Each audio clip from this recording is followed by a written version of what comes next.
안녕하세요. 잘 보는 성형외과 이승재 원장입니다. 오늘은 스마일 라식, 스마일 수술에 대해 이야기해보려 합니다. 제가 환자분들과 상담을 해보면 스마일 수술에 대한 관심도 굉장히 높고 또 좀 오해하고 계신 부분도 있으세요. 그래서 오늘은 스마일 수술에 대해서 환자분들이 잘못 알고 계신 4가지와 이에 대한 제 의견을 좀 솔직하게 말씀드려 볼까 합니다.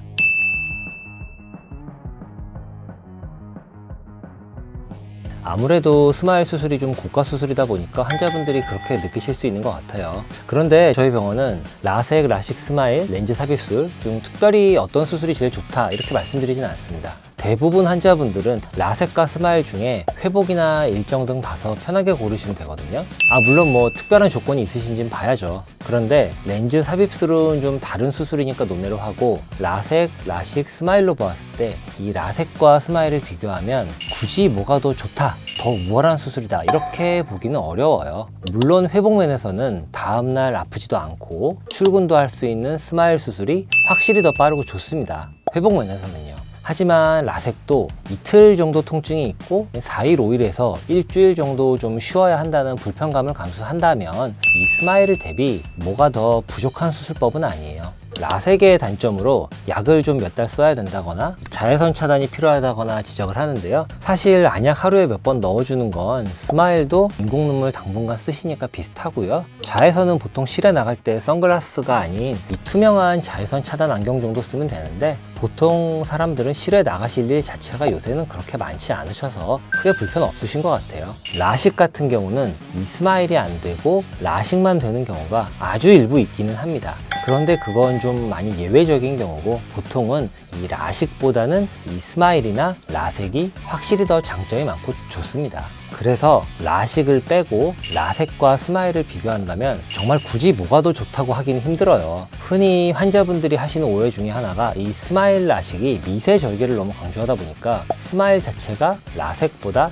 덜 깎는 걸로 오해하시는 경우가 있는데 전혀 아닙니다. 오히려 굳이 따지자면 스마일의 절삭량이 라섹보다 아주 살짝 조금 더 많아요. 스마일 절개가 작다고 강조하는 미세 절개는 기존의 라식에 비해서 작다는 것이고 깎는 양 자체는 라섹하고 비슷하거나 살짝 더 많습니다. 물론 아주 디테일하게 들어가면 이 동일한 수술은 아니니까 라섹과 스마일 간에 미묘한 차이는 있습니다. 저도 안구의 구조나 환자분의 조건 등으로 인해서 라섹이나 스마일 중에 한쪽을 더 권해드릴 때가 간혹 있기는 합니다. 그런데 그건 좀 일반적인 경우는 아니고요. 약간의 기술적인 차이점이지 절대적으로 이 라섹과 스마일 중에 어떤 수술이 더 좋다, 특히 비싼 스마일이 이 저렴한 라섹보다 더 좋다는 아닙니다. 원칙적으로 의미가 없는 이야기는 아니죠. 우선 어느 분야나 최소한의 경험이 필요한 것은 맞습니다. 이왕이면 경험이란 건 많을수록 당연히 좋고 도움이 될 겁니다. 하지만 생각해 볼 부분이 우리가 무언가를 잘 하기 위해서 무조건 양쪽으로 많이 하면 되나요? 그렇지는 않아요. 예를 들어보자면 양치질이 있습니다. 저도 그렇고 우리 주변에 누구나 다 양치질은 매일같이 합니다. 그런데 매일같이 한다고 다 양치질의 전문가가 되나요? 그럼 나이가 들수록 양치질을 오래 했으니까 전문가가 되나요? 그렇지는 않죠. 양치질을 할 때는 분명히 배워야 되는 부분이 있어요. 양치질 할 때 올바르게 어디를 어떻게 칫솔질을 하는지, 이 치실은 어떤 식으로 하는 건지 원칙적으로 다 한번 배워두고 꼼꼼하게 원칙에 맞게 해야 됩니다. 올바른 방법에 대해서 교과서적으로 제대로 기본부터 배운 다음에 이 꼼꼼하게 원칙을 지켜가며 실행했던 경험이 많아야지 그냥 무작정 많이 해본다고 수준 높은 전문가가 되는 건 아니라고 생각을 합니다. 스마일도 마찬가지라고 생각합니다. 물론 수술이 칫솔질이나 양치질처럼 한번 보면 배울 수 있는 그런 건 아니죠. 하지만 스마일 수술이 이 손기술로 하는 묘기는 아니거든요. 시력 교정 수술은 안과에서 시술 자체의 난이도가 높은 편에 속하는 수술은 아닙니다.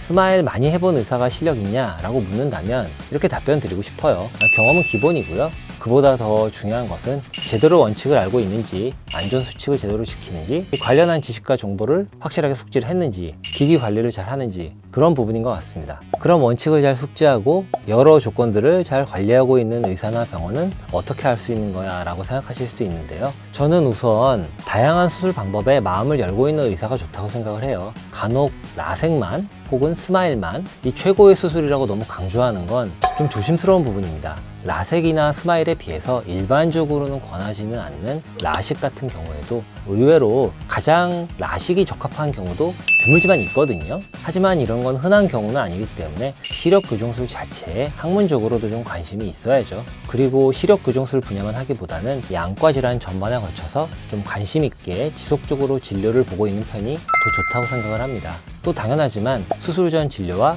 실제 수술 집도 그리고 수술 후 관리도 한 사람이 맡아서 하는 게 더 좋죠. 그리고 시력 교정술은 이 병원은 같아도 의사만 제주 바뀌는 경우도 많은데 아무래도 한 곳에서 오래 진료한 경우가 더 믿음이 가기도 합니다. 장기적인 결과에 대해 조금 더 염두를 두게 되니까요. 이 부분을 참고해서 병원을 선택하시면 좋은 병원을 선택할 수 있으실 거라 생각합니다. 우선 용어부터 설명드리면 잔여 각막이란 건 시력 교정 수술로 남아있는 각막의 실질 부분의 두께를 말합니다. 그런데 이 잔여 각막이 너무 얇으면 각막의 구조적 안정성이 떨어져서 각막이 원뿔 모양으로 튀어나오는 원추 각막증 위험이 높아질 수 있어요. 잔여 각막은 라섹, 라식, 스마일 모두 엄격하게 지켜야 하는 기준이고 특정 수술 방법에 따라서 더 위험하거나 더 안전해지는 건 아니에요. 잔여 각막 계산이나 측정 방법이 좀 다른 것이고 그에 맞는 기준이 다 조금씩 다른 것 뿐이지 어떤 수술이 특별히 더 잔여 각막에 취약하다고 볼 수는 없습니다. 다만 스마일이나 라식이 조금 더 절상량이 많기 때문에 라섹은 가능한데 여유롭게 이 스마일이나 라식은 안 되는 분도 계십니다. 그런 경우에는 당연히 스마일이 아니라 라섹으로 진행하는 게 맞죠. 계산상 스마일 수술에 잔여 각막이 여유로운 경우라면 이 라섹에서 여유로울 때처럼 굳이 걱정할 필요는 없고요. 빗번짐 자체는 시력 교정술을 받는다면 어느 정도 감안해야 되는 부분이 맞습니다. 이건 스마일 뿐만이 아니라 라식, 라섹, 렌즈 삽입술까지도 모두 해당되는 얘기예요. 사람마다 편차는 굉장히 많아요. 전혀 모르겠다는 분도 있고 확실히 느껴진다 이런 분도 있어요. 각막의 중심 부분을 도수를 살짝 깎아내서 교정하기 때문에 깎아내지 않은 부분과 이 깎아낸 부분의 경계가 되는 사이에서 빗번짐이 주로 일어난다고 생각을 하거든요. 그러니까 동공이 크면 그 경계 부위가 시야에 들어오기 때문에 이론적으로는 더 느껴지셔야 하는 게 맞기는 합니다. 그런데 실제로 환자분들과 이야기를 나눠보면 꼭 그렇지도 않아요. 개인 차이가 정말 큰 부분이에요. 원래 빗번짐이 있기 때문에 덜 느껴지시는 것이 아닐까 하는 추측도 합니다. 스마일 수술 중 비주맥스 스마일 그리고 저희가 본원에서 사용하는 아토즈 스마트 스마일 이 두 가지가 빗번짐 관련해서 비교하는 이야기가 좀 나온 적이 있습니다. 이론적으로는 저희 아토즈 스마트 스마일이 사이드 컷이라는 것이 없어서 빗번짐이 좀 덜할 좋을 가능성이 있는 건 맞긴 맞습니다. 제 병원 장비가 이론적으로 장점은 있어서 제가 환자분들한테 저희 장비가 더 빗번짐이 적다 라고 하면 좋겠지만 사실 실제로 의미 있는 큰 차이가 있지는 않아요. 빗번짐은 어느 정도는 누구나 있고 수술 전에 있었던 부분은 수술 후에 관심을 가지고 보면서 느끼기도 하고 또 단순히 동공 크기나 사이드 컷이나 같은 수술 기술적인 차이점보다는 근시량이나 난시량, 각막의 고위 수차 이런 복잡한 부분에 의해 생기기 때문에 단순하게 저희 장비는 빗번짐이 작다 이렇게 나눠서 일도양단으로 이야기하기는 어렵습니다. 그리고 수술 후에 빗번짐으로 불편해하시는 분들을 요새는 기술 발전으로 정말 거의 본 적이 없거든요. 물론 있을 수 있지만 그렇기 때문에 만일 본인께서 수술 후에 빗번짐으로 불편할 정도다 하시면 다른 문제, 건조증이 심한 건 아닌지 근시나 난시가 남아있거나 일부 재발한 것은 아닌지 이런 더 중요하고 기본적인 요인부터 확인을 해보시는 게 맞겠습니다. 오늘은 환자분들이 궁금해하시거나 혹은 잘 모르실 스마일 수술의 4가지 정보에 대해서 설명드려 보았는데요. 스마일 라식을 고려하시는 분들께 오늘 영상이 도움이 되셨으면 좋겠습니다. 이상으로 잘 보는 성모안과의 이승진 원장이었습니다. 감사합니다.